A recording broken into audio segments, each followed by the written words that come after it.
Assalamualaikum warahmatullahi wabarakatuh. Perkenalkan, nama saya Fit Muhammad Hawari dengan NIM 19331052. Jadi kita akan membahas isi dari jurnal fotogrametri dan penginderaan jauh ISPRS. Tujuan untuk meninjau teknologi penginderaan jauh yang canggih termasuk platform dan sensor. Topik yang memiliki minat penelitian utama dalam kegiatan teknik ISPRS itu karena teknologi ini semakin maju, bidang penginderaan jauh mengalami perkembangan yang belum pernah terjadi sebelumnya, didorong oleh kemajuan sensor dan infrastruktur informasi yang terus meningkat. Dari tujuan dari setiap teknologi penginderaan jauh itu adalah memberikan pengamatan beberapa parameter fisik dalam bingkai pemetaan pada suatu waktu tertentu atau periode waktu. Ruang fisik didefinisikan secara luas dari bentuk bumi termasuk objek buatan manusia, vegetasi, parameter atmosfer, dan apapun di antaranya.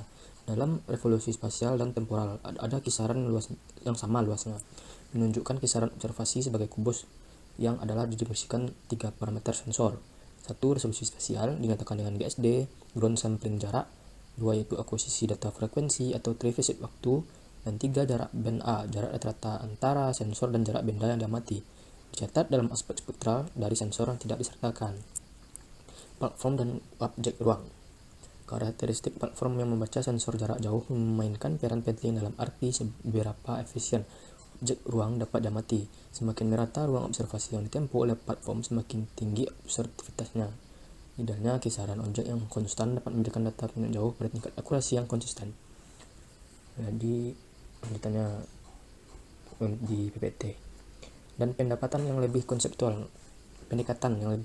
untuk meningkatkan observabilitas adalah penginderaan jauh kooperatif. Ide ini adalah tentang penginderaan berbasis beberapa platform dan mewakili langkah selanjutnya dalam evolusi yang dimulai dengan penginderaan jauh berbasis sensor tunggal dan kemudian berkembang ke sistem multisensor. Saat ini, penginderaan kooperatif terkait erat dengan navigasi kooperatif karena keduanya berbagai data multisensor yang diperoleh dari berbagai platform dalam ruang objek yang sama.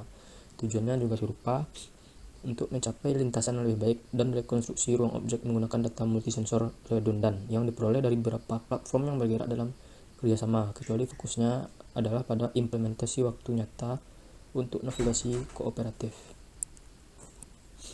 Dan ini adalah platform untuk penginderaan jauh. Contoh gambar dari kubus yang dimana menjelaskan orientasi umum sehubung dengan parameter utama. Ada beberapa slide konseptual dan praktis untuk platform sensor penginderaan jauh.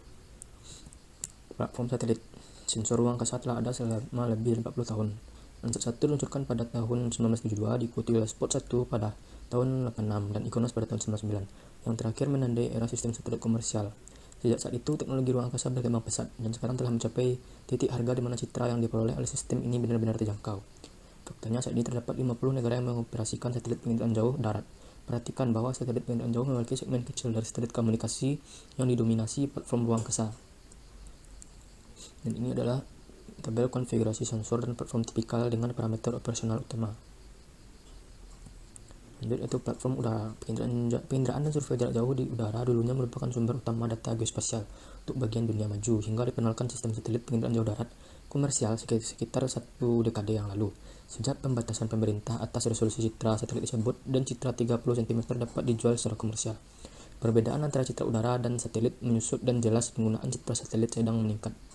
Perhatikan bahwa resolusi gambar diukur oleh dalam GSD dan platform udara dan UAS juga telah meningkat. Perubahan yang terjadi dalam penggunaan platform airborne terutama terkait dengan pengenalan sensor baru, misalnya LiDAR, dapat memberikan distribusi titik yang lebih baik pada kecepatan pesawat yang rendah. Fakta inilah alasan mengapa helikopter lebih disukai ketika kepadatan yang titik yang sangat tinggi diperlukan, seperti pemetaan jalur transmisi. Sebaliknya, INSAR yang ditanggung udara membutuhkan ketinggian tinggi dan kecepatan pesawat. Platform UAS juga sering disebut dengan drone. Saat ini mewakili topik yang sangat dinamis dalam penginderaan jauh. Aplikasi telah meroket dalam beberapa tahun terakhir, meskipun fakta bahwa di banyak negara integrasi platform UAS ke wilayah udara nasional masih belum selesai. UAS hadir dalam berbagai ukuran, tapi komunitas penginderaan jauh lebih mengutamakan sistem kecil yang ditentukan dengan berat total maksimum 25 kg. Platform UAS pada awalnya tidak dikembangkan untuk penginderaan jauh. Teknologi terutama berasal dari pasar konsumen yang besar, pesawat model yang dikendalikan oleh jarak jauh, dan sebagainya.